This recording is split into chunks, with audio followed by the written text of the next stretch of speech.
Ngayong wala na ang batang babae, nagsimula nang maghanda ang manager na isara ang tindahan. Nagsimula siyang humagulgol, habang si Chan ay mukhang naguguluhan sa lahat ng nangyari. Di nagtagal, hiniling ng manager kay Lee na buksan ang isang partikular na drawer, at itinanong niya kung alin. Mabilis niyang ipinaliwanag kung aling drawer ang bubuksan, at agad na naunawaan ng bata. Habang binubuksan niya ang drawer, nagtaka si Lee kung ano ang ginagawa ng kanyang manager. Sa loob, nakahanap siya ng teknolohikal na globo. Ipinaliwanag ng kanyang amo na ito ay isang mahiwagang bagay na tinatawag na teleportation machine, na ginagamit upang ilipat ang kanilang tindahan sa iba't ibang lokasyon. Nang makita ito, sinabi ni Chan na ang item ay mukhang parehong mahiwagang at tulad ng advanced na teknolohiya sa hinaharap. Ipinagmamalaki ng salamangkero na siya mismo ang gumawa nito. Gayunpaman, binabalaan niya siya na huwag hawakan ito ng walang ingat, dahil tinutukoy nito ang mga lugar kung saan maaaring gumana ang tindahan. Kung mali ang pagpindot niya, lilipat kaagad ang tindahan sa bagong lokasyon, at magbabago rin ang lahat ng ipinapakitang produkto. Sagot ni Chan at naiintindihan niya. Binanggit din ng manager na ang item ay madaling gamitin. Kailangan lang niyang ipasok ang address ng kanyang tahanan sa display window. Nalilito, tinanong ni Chan kung dapat niyang i-type ang kanyang address sa holographic screen sa harap niya, at kinumpirma niya ito. Ipinaliwanag pa niya na karaniwan niyang hinahawakan ito, ngunit kung gagawin niya ito, may pagkakataong hindi sila mag-teleport sa mundo ni Chan. Nilinaw niya na para sa teleportation magic, ang malinaw na impormasyon sa patutunguhan at malakas na layunin ay mahalaga. Sa madaling salita, kung ang tao ay hindi pa nakapunta sa isang lugar kung saan wala itong gana na pumunta doon, hindi mangyayari ang teleportasyon. Dahil wala siyang gaanong alam tungkol sa mundo ni Chan, magiging walang kwenta kung paandarin niya ang makina. Dahil alam niya ang kanyang mundo, si Chan ang pinakamahusay na tao para sa trabaho. Inilipat ng ating bida ang kanyang tingin sa mahiwagang bagay. Medyo nagdadalawang isip siya, kinikilala ni Chan na ipinaliwanag ng kanyang manager na ang teleportation device ay mahiwagang, at batay sa purification ng sukat ng dragon, binanggit niya na ang magic ay hindi nakakaapekto sa kanyang konstitusyon. Gayunpaman, nagdududa siya na dahil ang kanyang katawan ay nagtataboy ng mahika, maaaring hindi gumana ang teleportasyon kahit nasubukan ito. Ang kanyang manager, na hindi nabigla, ay tinitiyak sa kanya na huwag mag-alala at magtiwala lamang sa kanya. Sa isang kapana-panabik na ekspresyon, iginiit niya na talagang gagana ito. Nang makita ang kanyang pagtitiwala, naisip ni Chan sa kanyang sarili na dapat niyang subukan ito. Kinumbinsi rin niya ang kanyang sarili na hindi ang kanyang manager ang tipo na magpapagawa sa kanya ng mga kakaibang bagay at nagtatanong kung ang kailangan lang niyang gawin ay ilagay ang address ng kanyang tahanan sa screen. Ang babaeng talagang kinukumpirma niya ay nagtuturo sa kanya na mag-focus sa pagnanais na umuwi ng desperadong. Idinagdag niya na ito man ay mabuti o masamang alaala, kung talagang nais niyang bumalik, ang teleportation ay magtatagumpay. Habang naglalagay si Chan sa kanyang address, sinimulan niyang isipin ang kanyang pagnanais na makauwi.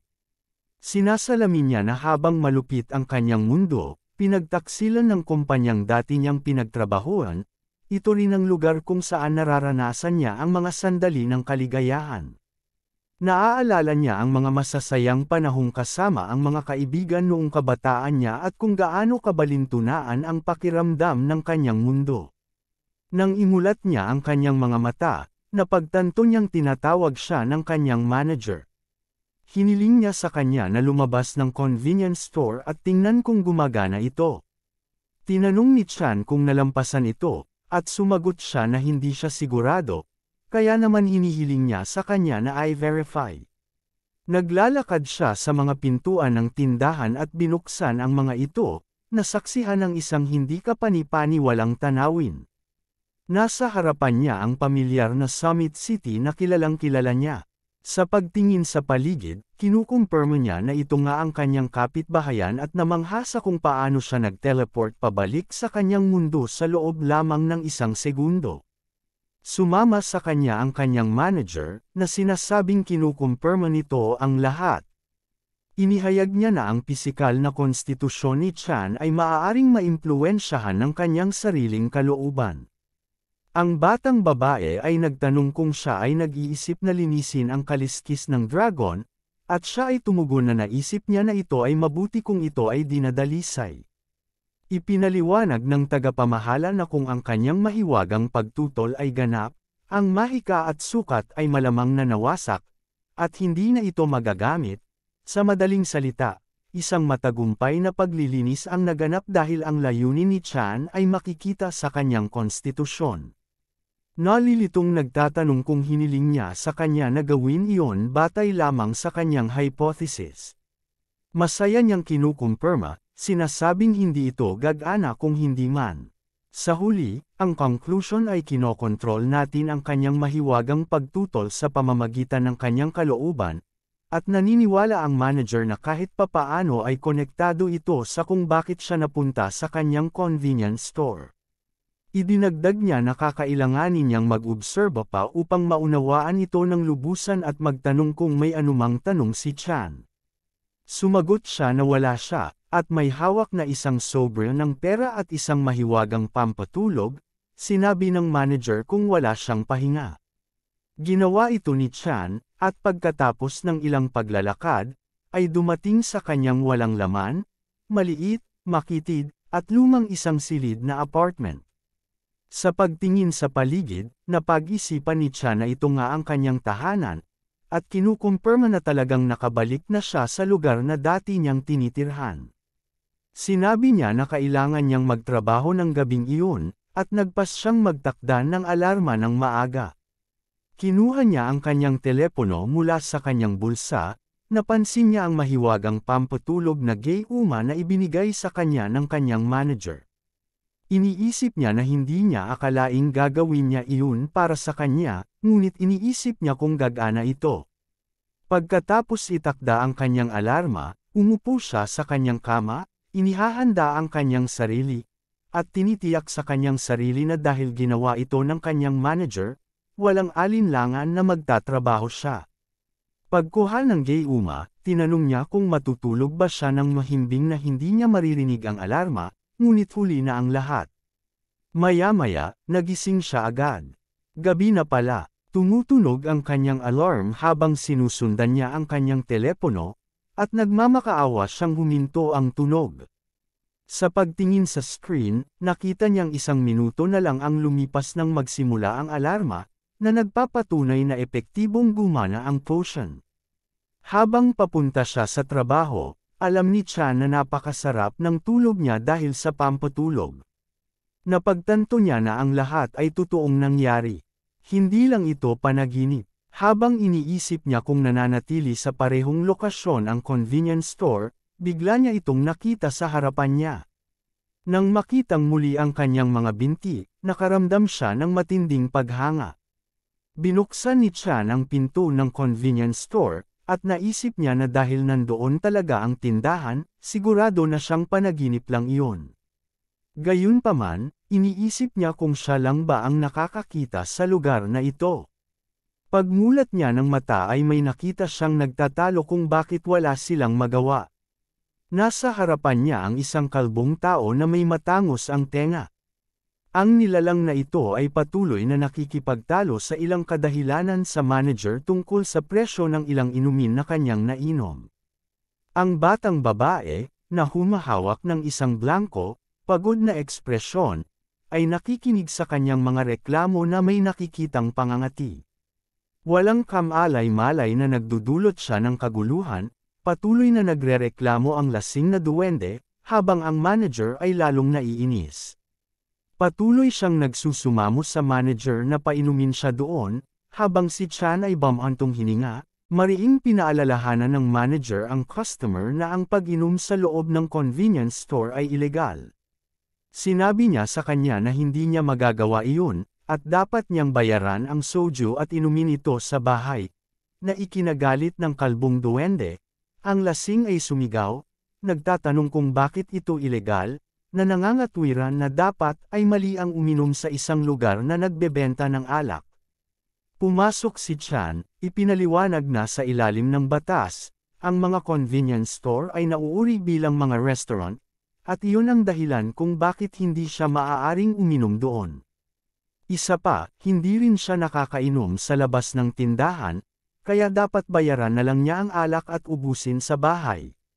Tinanong ng kanyang manager si Chan kung kailan siya dumating, at sinagot niya ito hindi pa katagal, at sinabing nagsusumikap siya. Bago pa siya makapagpatuloy, nagsimulang sumigaw ang lasing na duwende, tinanong kung sino si Chan para biglang makialam.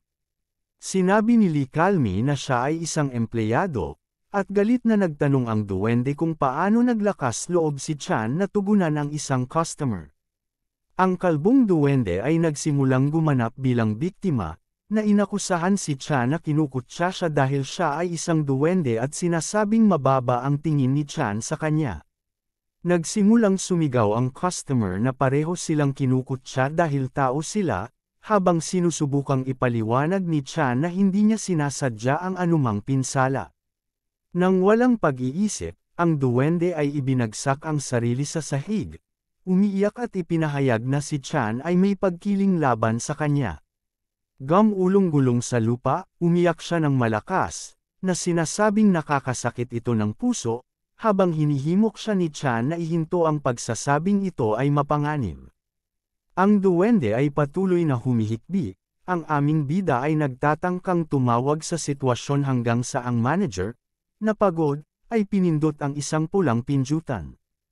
Ilang sandali pa, may dumating na police car sa convenience store. May nakita kaming parang lobo na opisyal na inaakay ang nakaposas na duwende patungo sa sasakyan. Isa pang opisyal at duwende ang kumukuha ng pahayag ng manager, nagtatanong kung hindi binayaran ng kalbong customer ang kanyang inumin. Pagkatapos kumpirmahin ang kanyang kwento, sinabi ng manager na maaari niyang ipakita ang mga record sa opisyal, na dinala siya sa isang silid sa likod.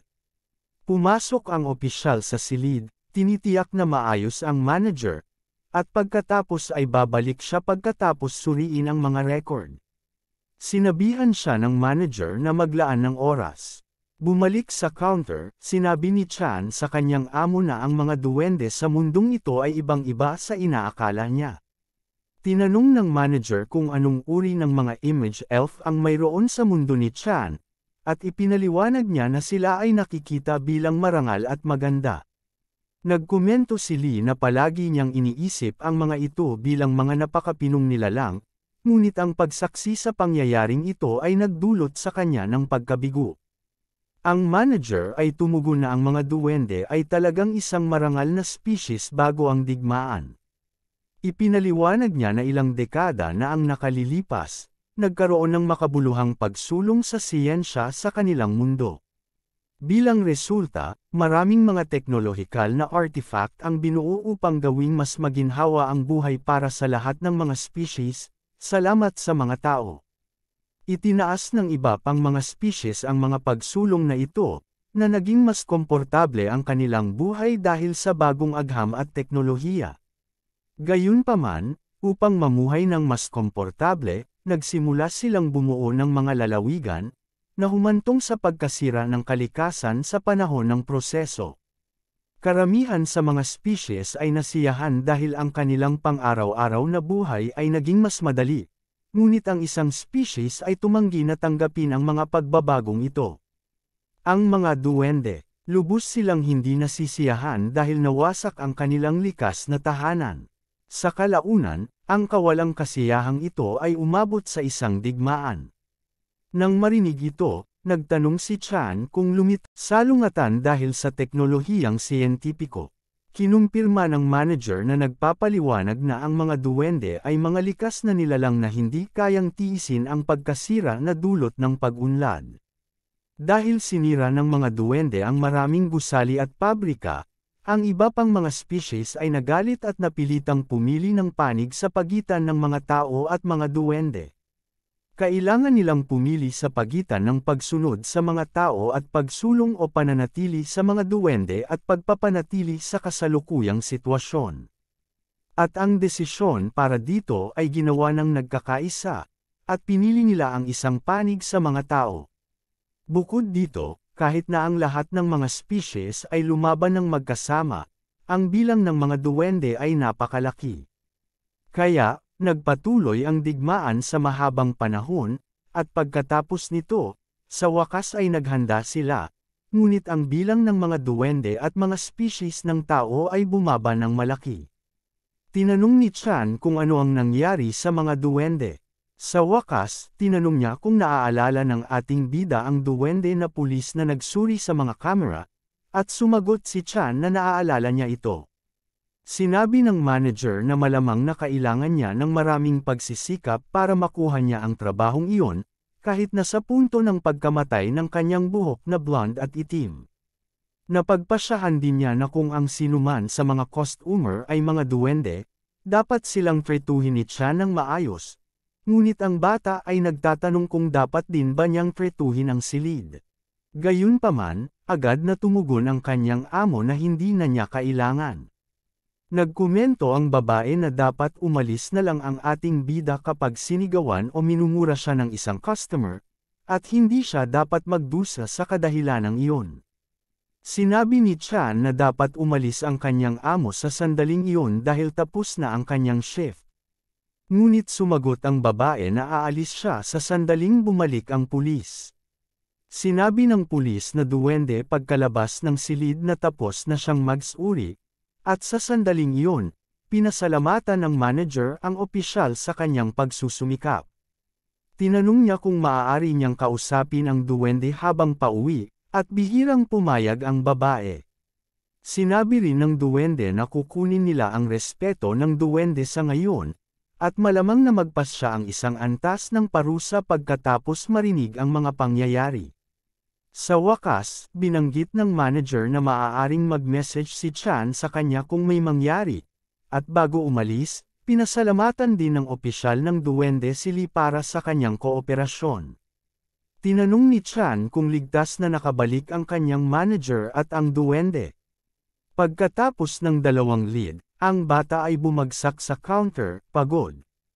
Iniisip ng bata na siya ay pagod sa ikalawang araw ng kanyang part-time na trabaho, kaya't dapat siyang mabilis na makibagay. Kung hindi, hindi siya magtatagal. Sa sandaling iyon, ang customer ay pumasok sa convenience store, binubuksan ang pinto. Ang isang tao sa kanyang suit ay nagtatanong kay Chan kung siya ay talagang ginulo sa trabaho. Nakita namin na ang taong ito ay nasa Chihuahua muli, at sinabihan ng aso si Lee na bumangon kaagad. Nang mapagtanto kung sino siya, iniisip ng aming bida kung maaari niyang paalisan ang customer na ito, tulad ng sinabi ng kanyang amo. Ang aming bida ay nagtatanong kung ang Chihuahua ay naghahanap ng isang partikular na bagay, at ang lalaki ay nagtanong kung nasaan ang toothpaste. Sumagot si Chan na nasa parehong lugar ito ng toothbrush. Binili ng aso ang araw bago, ganap na inis. Tinatanong ng Chihuahua kung bakit ganyan ang pagsasalita ng ating bida, at nagtatanong kung magpapatuloy ba siya sa ganoong paraan. Inutusan niya si Chan na ipaliwanag ng maayos at taos puso kung nasaan ang mga bagay. Si Chan, kahit na pagod, ay humiling na sundan siya ng aso, gaya ng ipapakita niya sa kanya. Pumunta si Lee sa stand ng toothpaste, at sinabing mapipili ng aso ang alinman sa mga ito. Nagtatanong ang aso kung aling toothpaste ang pinakamaganda doon. Gayunpaman, sumagot si Lee na hindi niya alam. Sa panahong ito, sinabi ng aso na ang bata ay nagtatrabaho doon at hindi niya alam iyon, at binanggit na ang isang customer ay bibili lamang ng isang bagay kung ang empleyado ay nagpo-promote nito ng maayos.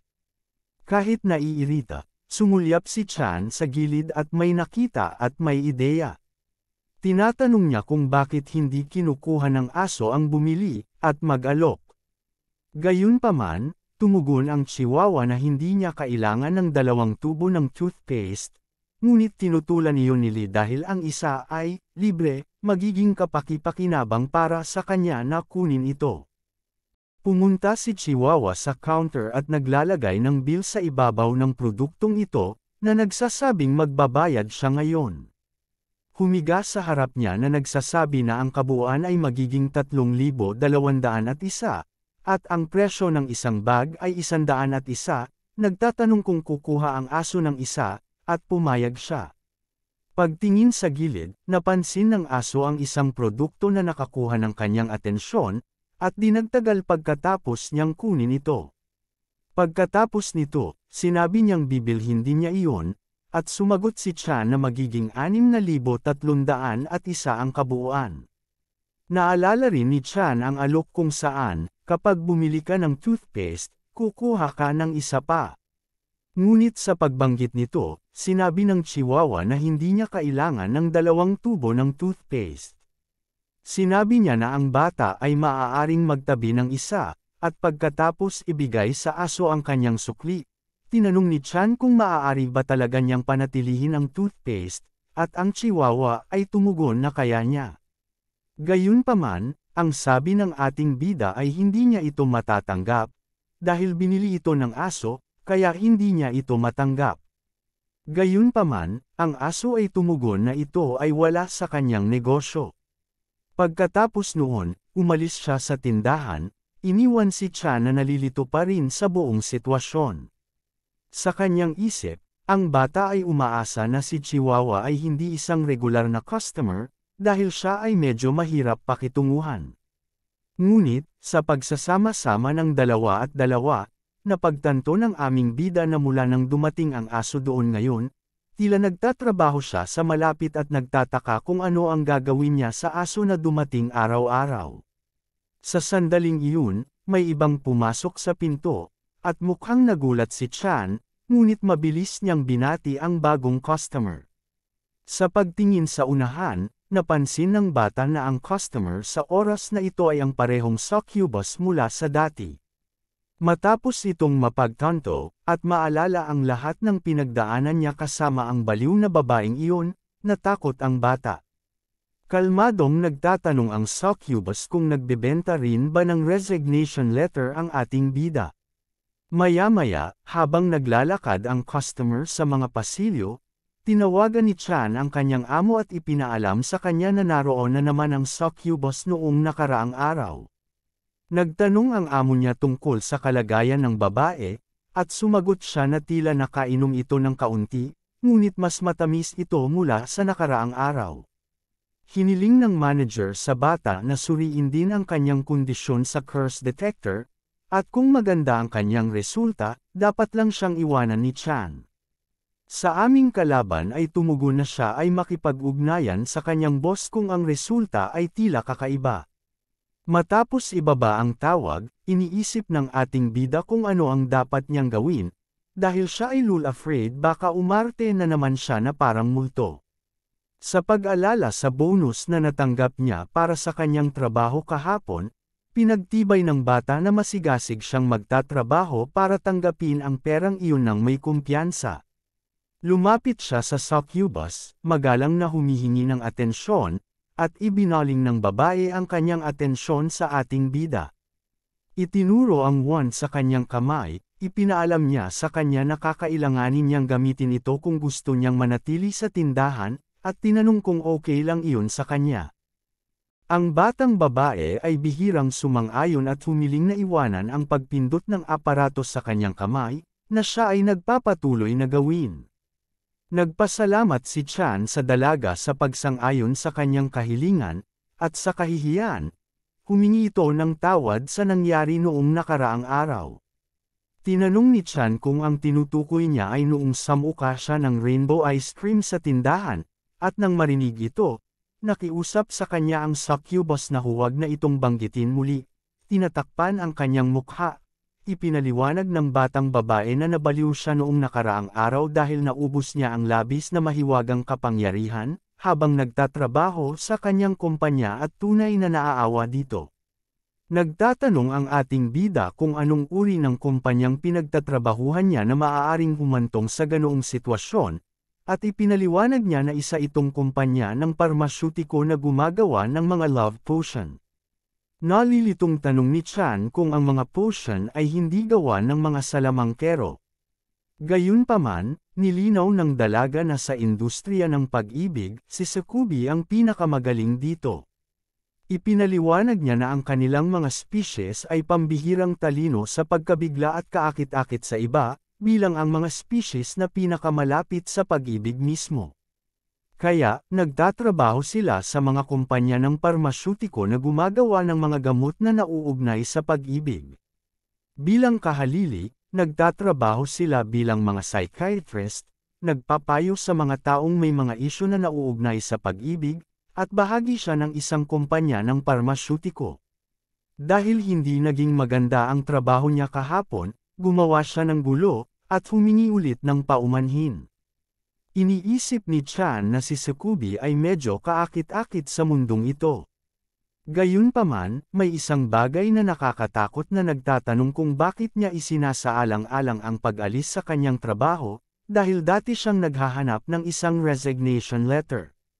Nagkomento ito na sa tingin niya ay nababagay sa kanya ang trabahong ginagawa nito, ngunit gustong malaman kung ano ang gusto niyang ihinto. Maluha-luha ang succubus na umamin na hindi pa siya nakipag-date sa sinuman, at dahil doon, hindi niya alam kung ano ang pag-ibig. Sumagot si Chan na siya ay isang succubus. Sinabi ng batang babae na kahit na tanungin niya ang kanyang mga dating kasamahan tungkol sa pag-ibig, iba ang sasabihin ko, na nag-iiwan sa kanya na hindi sigurado kung sino ang paniniwalaan. Dahil dito, nararamdaman niya na marahil ay hindi tugma sa kanya ang trabahong ito, kaya naman naghanap siya ng resignation letter. Napagtanto ni Lee na ang babae ay nababagabag dito at nagkomento sa kanyang sarili na noong una ay gusto lang niyang subukan kung siya ay okay, ngunit sa huli ay nakarinig ng ilang mga personal na bagay. Pagkatapos ay tinanong niya ang batang babae na siya ay lumaki na nagpapaliwanag na ang lahat ay nahaharap sa mahihirap na oras kapag nagsisimula sa kanilang unang trabaho. Sa makatuwid, hindi niya dapat isipin ito bilang isang bagay na masama. Nang marinig ito, inamin ng dalaga na pumunta siya sa tindahan dahil naalala niya ang sinabi ni Lee. Pagkarinig nun, parang nataranta ang bata. Ngunit kaagad niyang naalala ang sinabi nito sa kanya sa taxi at napagtanto niyang malamang iyon ang tinutukoy niya. Inihayag ni Lee na talagang sinabi niya ito nang hindi nag-iisip. Gayunpaman, ang succubus ay tumayo, na nagsasabi na siya ay nabigla nang marinig ito. Ipinaliwanag niya na palaging sinasabi ng lahat na ang pag-ibig ay madali, kaaya-aya, at masaya, na parehong nakakainis at nakakapinsala. Ngunit si Chan lang ang nag-iisang tumugon ng iba, at binanggit niya na paulit-ulit niyang umiikot ang kanyang isip dahil ito ay isang bagay na bago. Bakingly, hiniling sa kanya ng batang babae na ipaliwanag ang kahulugan ng kanyang mga salita at kung ano ang iniisip niya tungkol sa pag-ibig. She continues insisting na gusto talaga niyang sagutin iyon ng ating bida. Gayunpaman, sa tingin ni Chan ay nakita na niya ang mga kumikinang na mata noon. Mabilis na humingin paumanhin ang binata sa kanyang mga sinabi, inamin na nagsalita siya ng hindi tunay na nauunawaan ang kanyang sarili, dahil ito ay isang kusang komento lamang. Sa totoo lang, umamin din siya na wala pa siyang nililigawan, sumagot siya na ang dahilan kung bakit hindi siya nakikipag-date sa sinuman ay dahil sa kanyang mukha. Dahil ito ay maya mo. Sandaling nagkatinginan ang dalawa, parehong naguguluhan sa sitwasyon, at nahihiya. Inilayo ni Lee ang mukha. Umiiyak, nakikiusap siya sa succubus na subukang maunawaan at umuwi kaagad.